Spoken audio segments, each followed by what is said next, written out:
सबक पढ़ कर सदाकत का, सजाअत का, अदालत का, दुनिया में तुझसे काम लिया जाएगा इमामत का। अल्लामा इकबाल ने किसी ज़माने में ये शेर कहा था, उसी पर अमल करते हुए आज का ये वसी मॉडर्न स्कूल एक नमूना बनाने की हम लोग कोशिश कर रहे हैं।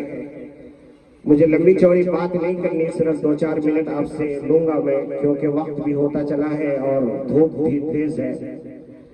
आज मैं इस बात को जाहिर किए बगैर नहीं रह सकता कि आज एक ऐसी औरत है कि जिसको सबसे ज्यादा खुशी है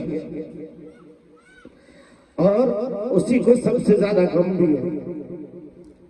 खुशी इस माने कर है कि उनके नूर नजर, लख्ते जिगर, सबसे चहीता और प्यारा बेटा मोहम्मद वसीउल्लाह ने वो ख्वाब पूरा किया जो किसी जमाने में उनके वालिद ने देखा था। और गम इस माने का है कि आज उनका शोहर इस दुनिया में नहीं है।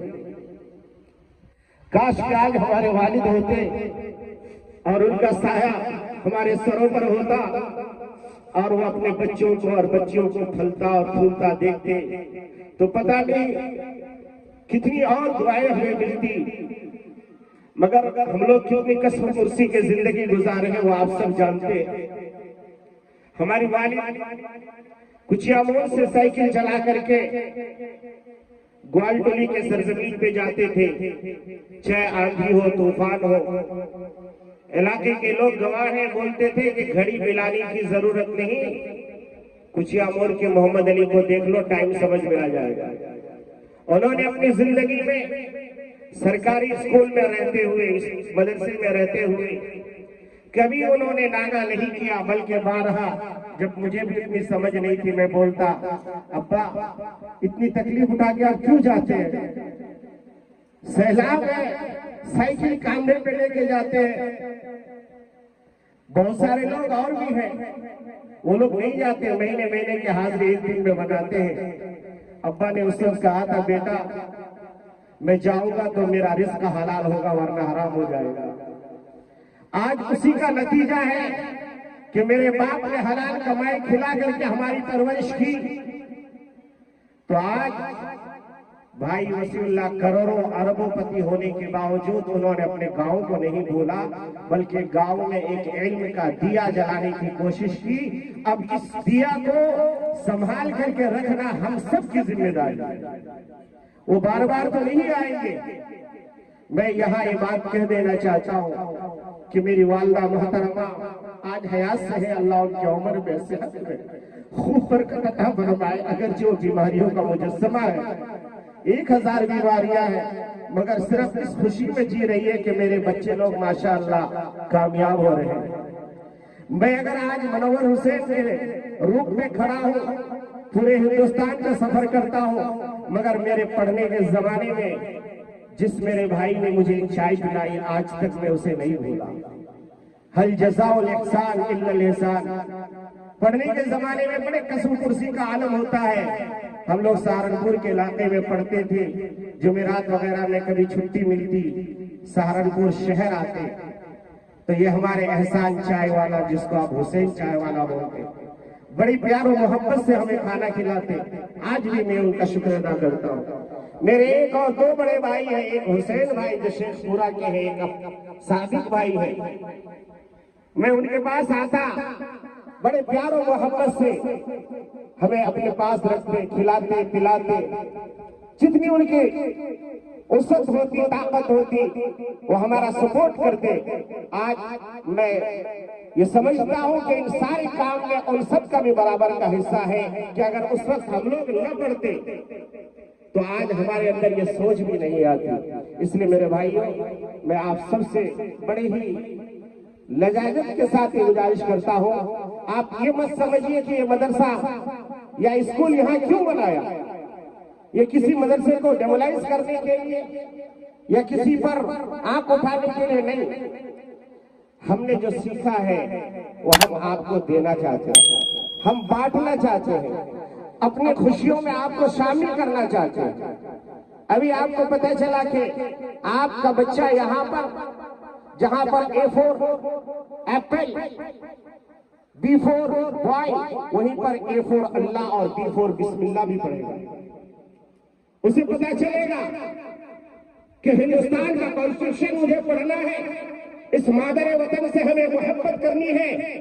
سرو بھونتو سکھی کہا, سرو نرامایا, سرو بھدرانی پشینتو ما کشیتو دکھا, بھاگیہ بھونتو وشیتوم کٹمبکم کا وہ ملک ہے کہ یہاں پر ہندو مسلم سکھ عیسائی سب مل جل کے رہتے ہیں. یہ ملک تبھی آگے بڑھ سکے گا جب یہ سب مل کر کے آگے بڑھے گا. اس لیے کہ ہندوستان کا ہر انسان 2 پاؤں سے چلتا ہے, 1 پاؤں سے نہیں چلتا. اگر اکثریت والا ہمیں سزا کر کے, ہمیں مار کر کے اس ملک کو ترقی میں لانا چاہتا ہے تو میں اس اسکول کے اسٹیج سے یہ سندیش دینا چاہتا ہوں. یہ میرے بڑے پروج تھے APJ عبد الکلام, جو اس ملک کی حفاظت کے لیے مسجد کی چٹائی سے اٹھ کر کے, مسجد میں 6ٹھی تک کی تعلیم حاصل کر کے, مچھلی بیچ کر کے, ایک ایک آنے کو جمع کر کے انہوں نے اپنی زندگی کو قربان کیا اور ہندوستان کی حفاظت کے لیے APJ عبد الکلام سائنٹسٹ بن کے نظر آئے. اس لیے کسی کام کو چھوٹا نہ سمجھا جائے. کوئی ضروری نہیں ہے کہ MM وسیع ماڈل اسکول یعنی مدرسہ وہ اسکول آج 2-4 کمروں میں ہے, کل کیا ہوگا یہ ہمیں نہیں معلوم ہے. ہمارے سامنے 2 تاریخ ہے. ہندوستان پر جب سامراجیت یعنی انگریزوں کا قبضہ ہوا تو یہاں پر مسلمان اور ہندو دونوں برادری انگریزی نہیں جانتے تھے. مہاتما گاندھی جی خود اس ہندوستان سے باہر رہتے تھے اور ہمارے پروج بھی ڈگریاں حاصل کرنے کے لیے باہر جاتے تھے. کوئی آکسفورڈ یونیورسٹی جاتا تھا, کوئی کیلیفورنیا یونیورسٹی جاتا تھا, کوئی جو ہے جرمن کی یونیورسٹی جاتے تھے. APJ عبد الکلام نے اپنے علاقے میں رہ کر کے مسجد کی چٹائی, مسجد کے برانڈے میں بیٹھ کر کے تمل زبان میں 6ٹھی تک کی تعلیم حاصل کی.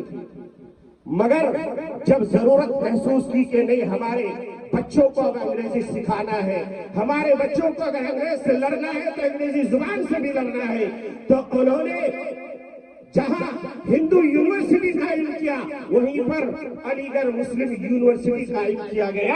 علی گڑھ مسلم یونیورسٹی کا قیام جس وقت آیا سر سید احمد خان کو پیسے کی ضرورت پڑی تو وہ لوگوں کے پاس بھیک مانگتے تھے. لوگ بھیک نہیں دیتے تھے کہ تو انگریزی پڑھائے گا ہم تجھے بھیک نہیں دیں گے.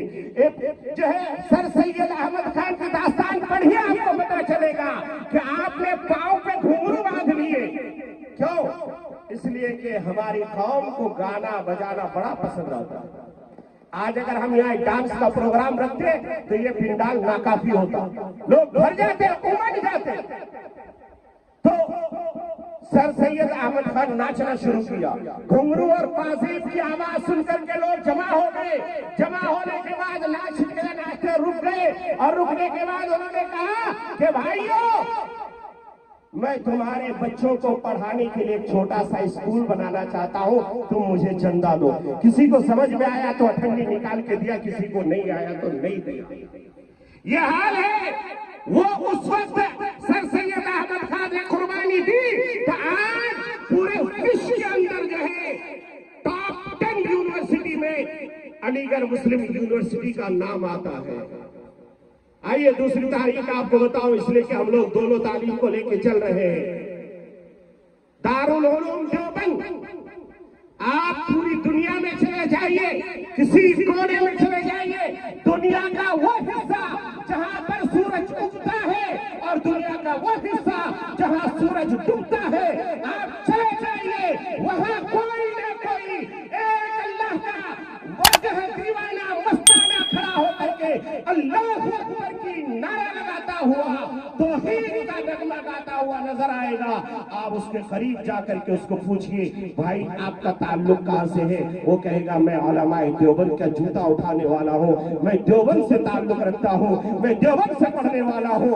وہ دارالعلوم دیوبند کیسا بنا؟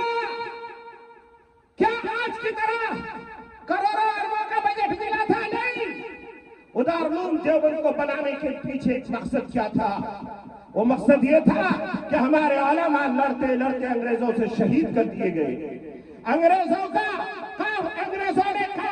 काफिले उलमा को शहीद कर दिए।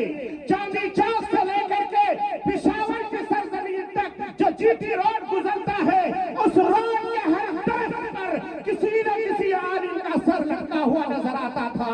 अंग्रेज मजे ले लेकर के उलमा को मार रहे थे। जब उलमा खत्म होने वाले थे, तब एक अल्लाह का दीवाना, एक अल्लाह का मस्ताना हजरत मोहम्मद जो है कासिम नानोतवी रहमतुल्लाह अलैह ने बड़े गौर से सोचा कि उलमा खत्म हो जाएंगे, इस मुल्क को आजादी कैसे मिलेगी, ये मुल्क कैसे अंग्रेज के गुलामी से निकलेगा।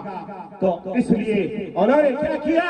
उन्होंने दारुल देवबंद की बुनियाद रखी। एक अनार का दरख्त था, उसको पढ़ाने वाला एक मुल्ला महमूद और पढ़ने वाला उसका नाम भी महमूद, जो आगे चल के शेखुल हिंद महमूदुल हसन रहमतुल्लाह अलैह बने।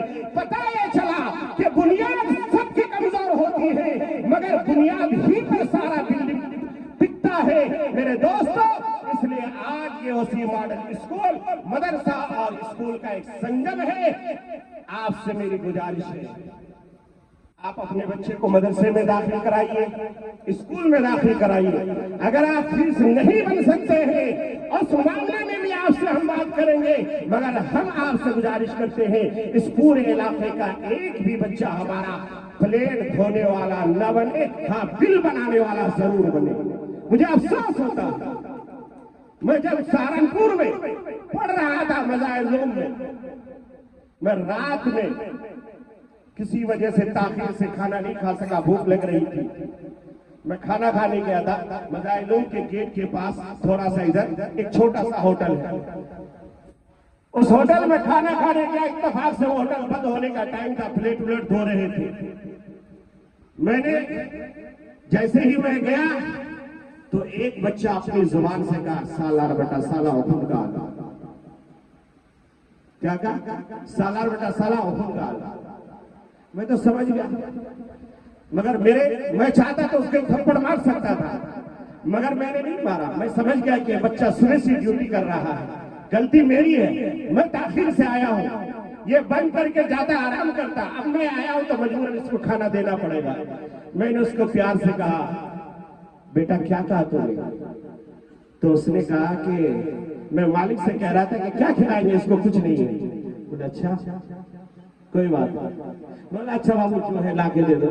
तो बहरहाल उसने कुछ दिया, मैंने खाया। फिर उसको बड़े प्यार से मैं बाहर लेके गया, दुकान से बाहर लेके गया। उसके बाद मैंने कहा कि बेटा कहाँ के होते हो? तो बोले हम बिहार के।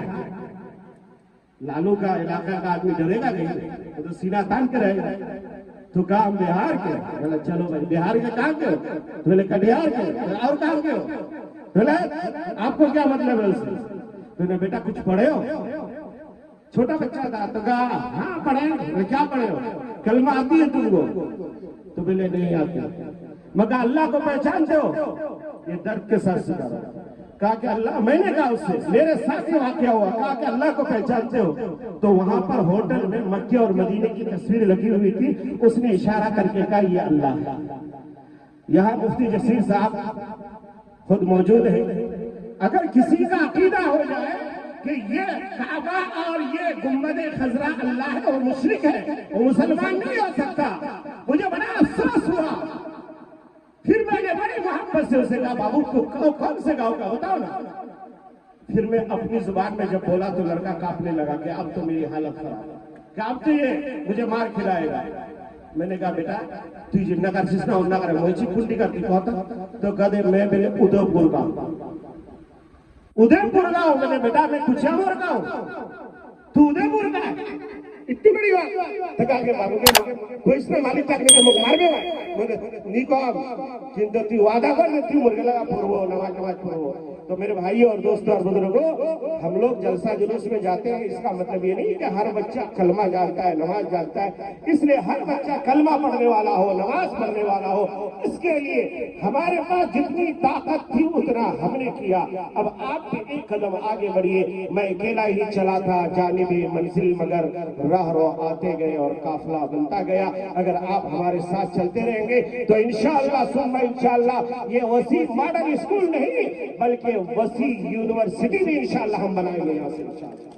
میں زیادہ وقت نہیں لینا چاہتا, پھر بھی لمبی بات ہو گئی. میں آپ سب سے گزارش کروں گا کہ میرے والد رحمت اللہ علیہ کے لیے خصوصی دعاؤں میں یاد فرمائیں اور میری والدہ کے لیے بھی دعائیں فرمائیں. میں آپ سب کے لیے دعا گو کہ اللہ تبارک و تعالیٰ آپ سب کے مقاصد حسنہ میں کامیابی عطا فرمائے. پھر میں آپ سب کا تہہ دل سے شکر گزار ہوں کہ آپ سب, ہو سکتا ہے ہم نے دعوت نہیں دی ہو سکتا ہے ہم آپ تک نہیں پہنچ پائے ہو کیونکہ کام زیادہ تھا, ہم لوگ باہر رہتے ہیں. ہمارے مولانا سعید صاحب جو گوا گاؤں کے حافظ رحمت اللہ صاحب یہ دنوں رات کی محنت اور تھکن سے اس اسکول کو سنوارا سوارا ہے, تو یہ اگر آپ تک نہیں پہنچ پائے اس کے لیے میں آپ سب سے معذرت چاہتا ہوں. اور جو لوگ آئے ان کا بھی شکریہ ادا, جو نہیں آئے ان کا بھی شکریہ ادا, اس لیے کہ اللہم اہدنی قومی فإنہم لا یعلمون. میرے آقا صلی اللہ علیہ وسلم کی وہ حدیث ہے کہ یہ لوگ ہمیں جانتے نہیں ہیں. ارے نبی کو جب نہیں جانے تو ہمیں کیا جانیں گے.